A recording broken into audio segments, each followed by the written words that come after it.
Tema 1. La crisis y sus manifestaciones. El auge económico de las Provincias Unidas e Inglaterra. Características y alcance de la crisis. La crisis del siglo XVII es motivo de continuas revisiones por parte de los historiógrafos.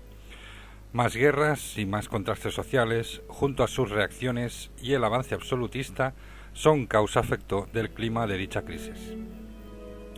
Uno de los indicadores más importantes es el estancamiento, seguido de un descenso generalizado de precios, que podía ser a causa de la caída en las importaciones de metales preciosos de América.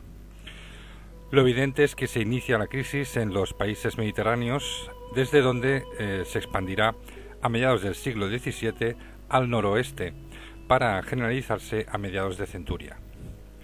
Según Michel Mourinho, la llegada de metales siguió el mismo proceso, ya que debemos tener en cuenta el fraude continuo en la entrada de estos productos. Y sin duda la crisis viene de la relación directa entre oferta y demanda, con lo que la caída de precios no afecta por igual a vendedores que a consumidores. En un periodo aproximado entre finales del siglo XVI y principios del XVIII, se produce un trasvase de la economía del Mediterráneo al Atlántico Norte, por lo que desde España se ve como una crisis en Inglaterra se matiza. Por lo tanto, debemos de dejar de hablar de crisis generalizada y debemos atender a los matices. Además, debemos contar que no en todos los países tuvo la misma intensidad, ya que se cebó principalmente en el Mediterráneo y Europa Oriental. En Francia, el Báltico y Europa Central podemos hablar de un leve retroceso económico y por último, tanto Inglaterra como los Países Bajos experimentaron un progreso económico no exento de dificultades.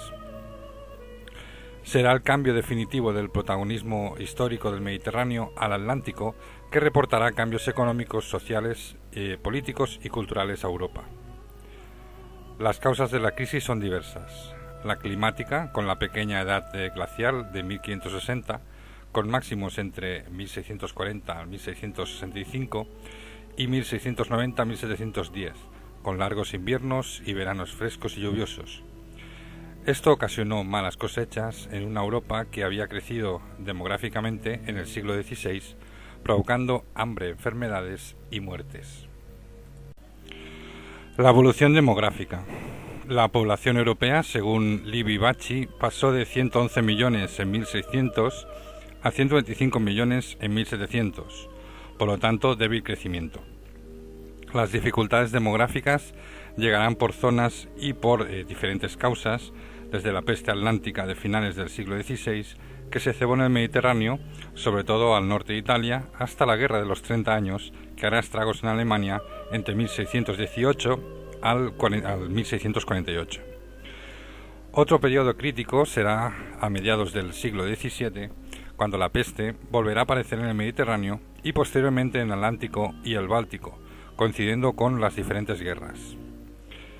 De todas estas crisis, William Doyle señala como la peor la de Finlandia, donde una terrible hambruna provocó la muerte de un tercio de la población entre 1696 al 97. Las guerras mermaron la población, como en la Guerra de los 30 años, donde en Alemania hizo descender la población de 20 a 17 o 16 millones. También la guerra entre daneses y suecos propició un descenso del 20% entre 1658 al 60. Estas cifras son matizables, como el caso significativo de España, donde la crisis se cebó en Castilla, mientras que en el Cantábrico y el Levante se produjo un aumento de población con un leve crecimiento del 6,8 a 7,5 millones de personas. También Italia, que sí en la primera mitad del siglo XVII cayó de 13,5 a 11,7 millones, en la segunda mitad recuperó los niveles iniciales. De todas estas cifras se pueden extraer diferentes hipótesis. El cambio de peso del Mediterráneo Atlántico, contrastado con el aumento de población en Inglaterra, Países Bajos y Escandinavia. También en la península ibérica, donde la crisis del siglo XVII cambiará el centro de gravedad del centro a la periferia. Otra de las grandes causas de la crisis demográficas fue la peste. La primera, la atlántica, entre 1596 a 1603. la segunda en el norte de Italia y Francia entre 1628 a 1632, que según Cipolla se llevó a más de 1 millón de personas. La tercera en la Mediterránea, de 1647 a 1652, desde el sur de Andalucía hasta Cataluña, por todo el arco mediterráneo de la península, Islas Baleares, Nápoles y Génova. Y por último, la que afectó al noroeste de Europa en 1663 al 1670, en ciudades como Londres.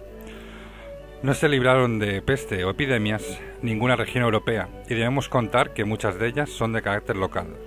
De forma generalizada, aunque no de forma definitiva, la peste remitió a partir de los años 70 del siglo XVII. Al estancamiento demográfico se le puede encontrar otras causas, de tipo social, como el celibato, el retraso de la edad matrimonial o incluso prácticas contraceptivas, o de menor incidencia en las nuevas zonas de expansión de la industria rural, donde la bonanza contribuyó al crecimiento. La mortalidad se cebó en las ciudades por los contagios, con lo que el auge de las ciudades durante el siglo XVI se vio frenado en el siguiente, lo que provocó en España e Italia una ruralización de la demografía. Pero no se puede generalizar, ya que capitales como Madrid se vieron beneficiadas por la llegada de las cortes barrocas, en detrimento de otras como Toledo o Burgos. Aparte de las mediterráneas, sobre las que se cebó la crisis como Valencia o Sevilla, ambas por la peste, surgirán ciudades como Málaga y Cádiz que recogerán el testigo de las rutas atlánticas. Las tres grandes ciudades europeas a mediados del siglo XVII son Londres, París y Nápoles. A finales del siglo XVII, Londres contaba con más de 500.000 personas. Jean de Vries demuestra el cambio de peso demográfico del Mediterráneo al Atlántico, basándose en las ciudades que doblaron su población en 3 periodos diferentes. Así, si en el primer periodo de 1500 a 1600 aparecen 8 ciudades del marco mediterráneo, en el segundo, de 1600 a 1750, solo aparecen 3 y por último, de 1750 a 1800, solo aparece Barcelona. El siglo XVII continuó con los movimientos de población a los habituales del campo a la ciudad, añadiendo los que se dirigieron a otros continentes. También fueron importantes los movimientos internos, como en Sicilia, donde los nobles fundaron ciudades interiores entre finales del siglo XVI y mediados del XVII. Los movimientos agrícolas de los Países Bajos, con nuevos polders que servían de asentamiento a otras comunidades. Y por último, el repoblamiento de regiones arrasadas por la guerra, como el caso de Alsacia, a la que llegan gran cantidad de suizos perfectamente organizados. Otras migraciones tendrán carácter político, como los 14.000 escoceses que emigran al Ulster irlandés, o por el servicio militar obligatorio, donde muchos soldados se quedarán en los países que han sido enviados. Pero las más importantes siguieron siendo las de carácter religioso, como la expulsión de moriscos en España entre 1609 a 1614, que expulsó a 300.000 personas de Valencia y Aragón al norte de África. Otra fue la de los hugonotes expulsados de Francia tras la renovación del Edicto de Nantes de 1685, que recalaron en los Países Bajos, Inglaterra o colonias inglesas, siendo una migración importante, ya que los hugonotes eran gente preparada. Por último, destacar los movimientos religiosos internos en Alemania durante la Guerra de los 30 años, que sirvieron para conformar la población de Brandeburgo, Prusia y Pomerania. Las migraciones al Nuevo Mundo de europeos también fueron importantes. De España salieron casi unas 100.000 personas en el siglo XVII y las cifras de Portugal son más difíciles de cuantificar en busca del oro brasileño. De Inglaterra partieron 378.000 personas a las colonias y 250.000 holandeses emigraron a Asia. Y más escasa será la de franceses a Canadá y las Antillas, alrededor de 27.000 personas. Agricultura y ganadería. El sector primario fue uno de los más castigados durante la crisis. Con descensos de precios, menor consumo y disminución de la producción, la nobleza vio como sus recursos disminuían y ello repercutió sobre las rentas o la sustracción de los derechos a los agricultores. A ello se sumará la presión fiscal de los gobiernos para el sufragio de las guerras. Esto tuvo diferentes repercusiones en Europa Oriental, donde incrementó el poder de la nobleza aristocrática, al hacerse con las pocas tierras en manos de agricultores, al no poder estos hacer frente al descenso de demanda de cereales por Occidente, que repercutió en el aumento de la servidumbre, sumiendo a Europa Oriental en la precariedad de la sociedad rural. En Inglaterra también existió concentración de tierras en manos de los más poderosos, pero el resultado fue la migración a las ciudades. Los grandes propietarios se harán con la mayoría de territorios cultivables, roturarán nuevas tierras, plantarán nuevos campos de cereales y drenarán territorios nuevos como los Finlands. Esto llevó a la teología del campo inglés, grandes propietarios que arrendan sus territorios a los arrendatarios, que explotan los territorios para un beneficio económico y poder, tras satisfacer el pago de los primeros y asalariados al servicio de estos últimos. Todo ello propició la llegada de los nuevos productos, plantas forrajeras, legumbres, etc., y los métodos capitalistas a la agricultura inglesa. Además, incrementaron la producción de cereales para absorber ciudades y no depender del Báltico. El resultado fue una agricultura y ganadería diversificada y en expansión que evitó la crisis y a principios del siglo XVIII se convirtió en exportadora de cereales a Europa. El mejor modelo de agricultura siguió siendo el de los Países Bajos por especialización y comercialización. A diferencia del inglés, siguió comprando el cereal en el Báltico, favoreciéndose de los precios bajos, y aprovechó sus territorios para la producción especializada de quesos, tulipanes, mantequillas o plantas industriales. En términos generales, el fuerte endeudamiento provocó la caída de pequeños agricultores e intermediarios, mientras que los principales beneficiarios serían la nobleza, el clero y los rentistas urbanos, derivando en un aumento de la gran propiedad. Productivamente, el protagonista será el maíz, que desde finales del siglo XVI se había instalado en las costas cantábricas y se expandirá a Francia e Italia, como gran avance para mitigar la crisis por su alta productividad. El arroz se extendió por la Lombardía y por Valencia. Los cultivos industriales también se expandieron, como la morera en el Mediterráneo para la seda o el lino y cáñamo en el Atlántico. Las frutas y hortalizas para la demanda de las ciudades, como la vid en una Europa cada vez más sofisticada que demandaba vinos. Industria, comercio y finanzas. La crisis se cebó principalmente en las manufacturas textiles del norte de Italia y los Países Bajos, ambas vinculadas al sistema gremial.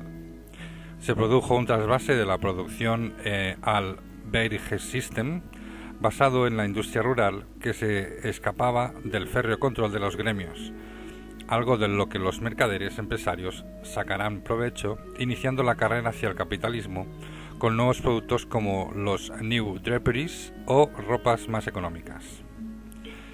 El epicentro de este cambio de producción fue Inglaterra. Las causas eran varias: flamencos huidos durante la guerra con España y su necesidad de trabajar, la crisis comercial entre 1619 y 22, la influencia sobre los mercados de la guerra en el norte de Europa y, por último, los cambios alimenticios de los animales que producían una lana de peor calidad. El triunfo de estas nuevas prendas más económicas vino también por el aumento de las exportaciones. Los ingleses tenían nuevos mercados como el Mediterráneo y las colonias que necesitan estos productos más económicos y ligeros. Pronto también comenzarán las producciones de lino y algodón. Las nuevas pañerías se extendieron a los Países Bajos, con epicentro en Leiden, que se aprovechó de la abundante mano de obra experta, y su principal mercado también en el Mediterráneo.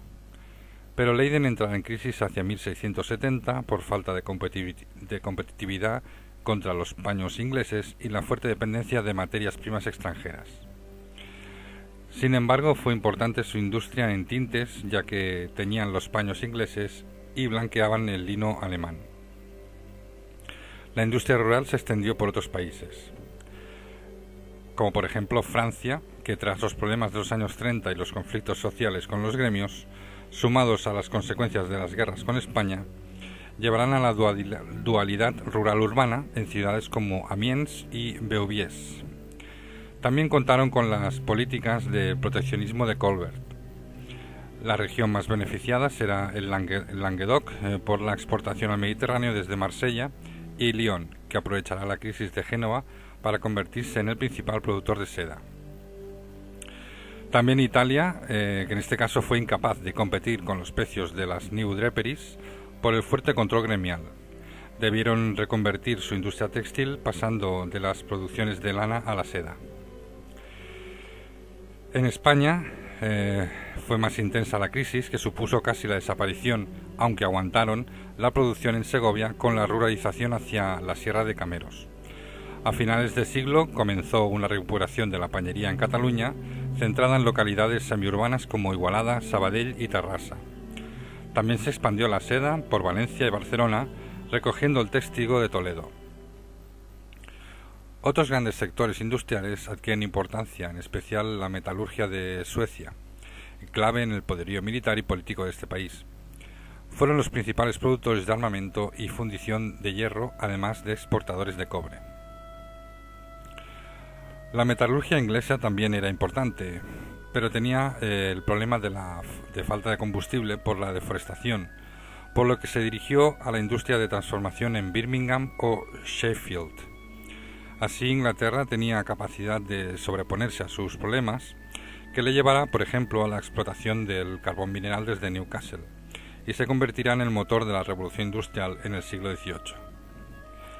También fueron novedosas las manufacturas holandesas, producción de azúcar, industria pesquera, blanqueo del lino o la construcción de barcos, aún entrando en crisis a partir de los años 70 del siglo XVII.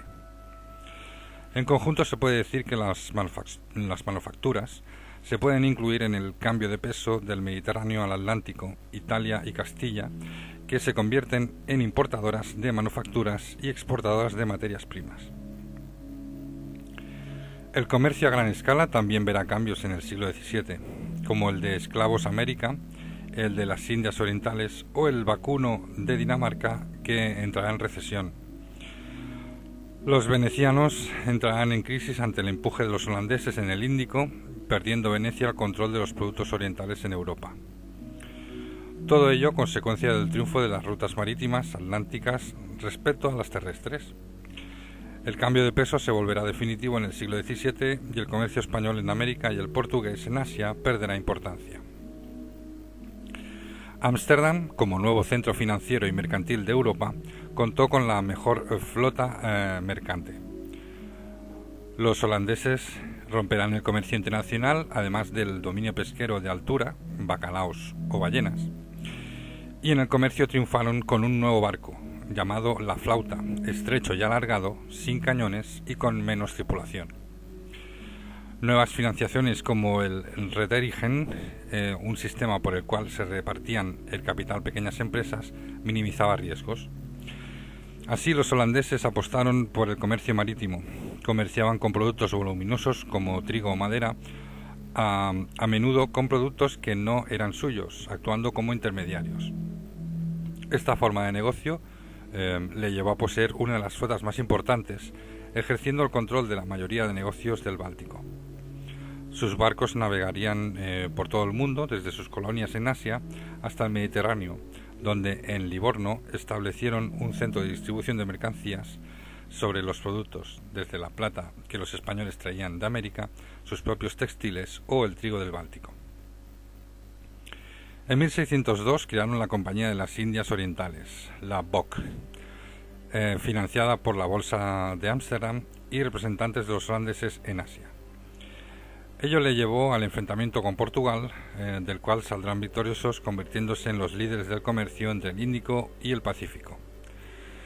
No también les salió el negocio en América, donde crearon la Compañía de las Indias Occidentales en 1621, la WIC, para controlar el comercio del Caribe, Brasil y Guinea, también en disputa con Portugal, pero la compañía se ahogó en deudas. Refundándola en 1670 y dedicada al tráfico de esclavos, les llevó a los holandeses a poseer la flota más importante de Europa, con más de 2.000 barcos, que suponía el 75% de todos los barcos europeos en esa época. Ámsterdam también se convertía en el centro principal de finanzas de Europa, con la Bolsa y el Banco de Ámsterdam como protagonistas. La principal labor de este último consistía en ser intermediarios de letras de cambio, pero además comenzaron a aceptar depósitos y realizar transferencias entre clientes, todo ello sin producir billetes, aunque sus recibos de depósitos viajaron por todo el mundo. El problema holandés fue la falta de un sistema productivo y un escaso mercado interior, lo que le hizo vulnerable y dependiente del comercio marítimo. Sus competidores aprovecharon esos problemas para debilitarlos, como Inglaterra, que llevó a cabo 3 guerras comerciales con ellos, y el rey francés Luis XIV, con una agresión en 1672. Ello le lleva a un lento declive y el paso del poder mercantil a Hamburgo. La supremacía inglesa se basó en aspectos que carecían los Países Bajos, como su reestructurada producción textil, inicios de las actividades industriales, un sólido mercado interior y la apuesta por la expansión colonial a América con su renovada flota y un crecimiento constante durante el siglo XVII. Inglaterra basó su poderío en productos coloniales como el tabaco o el azúcar. En 1694 creó el Banco de Inglaterra y su célebre bolsa de valores desde las tabernas del pequeño callejón del Change Alley. El mercantilismo. Este término es acuñado por la posterior economía liberal, basada en la práctica económica de finales de la Edad Media y que dominará toda la Edad Moderna. Es un conjunto de teorías y prácticas que definen la economía de la época. Alcanza su máximo cenit en el siglo XVII, hasta que en el siglo XVIII aparecerán nuevas corrientes económicas como el liberalismo o la fisiocracia. Los 3 elementos fundamentales son el incremento del poder del Estado, apología del trabajo y de los intercambios, y la atención a la balanza comercial, buscando el incremento de población y la riqueza de los súbditos. El mundo se convierte en una gran tarta de metales preciosos, oro y plata, y por la porción más grande lucharán los estados. Por lo tanto, hablamos de un nacionalismo económico. Esto se hacía consiguiendo una balanza mercantil favorable con la exportación de manufacturas más caras y la compra de materias primas más económicas, añadiendo a la competencia por el transporte de estas mercancías, ya que el negocio que generaba debía repercutir en las economías estatales. En Europa los estados dejan de vender sus materias primas, ya que deben servir para sus manufacturas, y se pusieron los arandeles aduaneros muy altos para exportar materias primas y para comprar manufacturas extranjeras. Esto llevó a 3 guerras mercantiles entre Inglaterra y las Provincias Unidas entre 1651 al 72.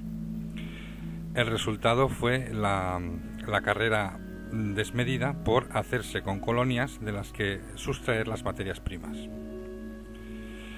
Detrás de todo esto estaba la idea de buscar el crecimiento de la población y su riqueza para aumentar el consumo interno.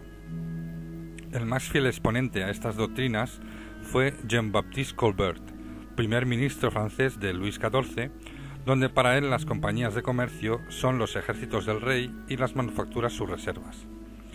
Así nacieron sus compañías como las Indias Orientales y Occidentales, la del norte con Europa e incluso con el Mediterráneo Oriental. Una de las más nefastas fue la Compañía de Guinea para la trata de negros. Colbert promocionó la creación de manufacturas reales de iniciativa privada con ayudas fiscales y la concesión de monopolios, préstamos, etc., destinadas al consumo interno del Estado, desde las necesidades de la corte, tapicerías, muebles y otros. El éxito fue relativo. Con ayudas, la iniciativa privada se alejaba de los riesgos y de la innovación, sumidos en la tranquilidad del apoyo del Estado. Francia acometió mejoras en su flota naval y en las infraestructuras, donde destaca el canal de Midi, que unía Toulouse con el Mediterráneo, completando el de Garona con el Atlántico. El mercantilismo más atípico fue el de las Provincias Unidas, ya que su cometido fue contrario al resto de países. Su carácter de intermediarios, basados en proteger sus balanzas de pagos, ya que llegaban plata y oro del Báltico a cambio de trigo, era inverso a sus rivales. y no necesitaba la protección de su economía interna porque era deficitaria y la compensaba con la libertad de aduanas y políticas de mares abiertos. Podemos decir que fue un mercantilismo no proteccionista que entró en lucha contra ingleses y franceses en la protección por estos de su buen mercado interno. Cambios sociales y tensiones. La crisis produjo tensiones sociales por la reacción de los poderosos en transferir los problemas económicos al débil campesinado. Una nobleza que gastaba desmesuradamente, por eso en algunos círculos se habla de crisis de la aristocracia. Las tierras de los nobles en crisis pasaban al mercado libre.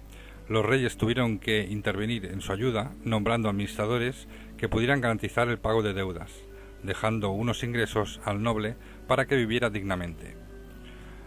La reacción ante la crisis de la nobleza fue la presión sobre los campesinos, a apropiación de terrenos comunales y derechos jurisdiccionales.